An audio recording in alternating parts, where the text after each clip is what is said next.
নাউজুবিল্লাহ। ভাই এর মাধ্যমে ভাই তো মানে লক্ষ লক্ষ মানুষের চোখের জিনা হইতাছে, মানে এর মধ্যে ওর বউকে মানে লক্ষ লক্ষ মানুষ দেখতেছে, মানে এর পাপ হইতাছে না ভাই? আস্তাগফিরুল্লাহ। ভাই এটা খুবই দুঃখজনক বিষয়, আমি কি বলবো বলেন। শুধু ওই না, আরো আমরা যদি আমাদের যুব সমাজের দিকে লক্ষ্য করি, অনেক যুবক এরকম নিজের স্ত্রীকে নিয়ে কাপল ব্লগে লিপ্ত হয়ে যেতেছে। এটা যে কত একটা জঘন্যতম খারাপ কাজ, এটা তারা বুঝতেই পারতেছে না। তো দেখি কি করা যায়।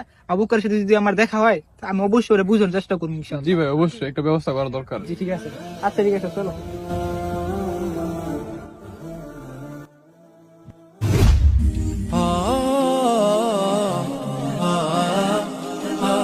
হ্যাঁ হোয়াটসঅ্যাপ গাইস, কি অবস্থা সবার? কেমন আছেন সবাই? আশা করি সবাই ভালো আছেন। আমিও ভালো আছি। আবারও আমি চলে আসলাম আপনাদের সামনে কাপল ব্লগ নিয়ে। আসসালামু আলাইকুম ভাই। আলহামদুলিল্লাহ, আপনি কেমন আছেন ভাই?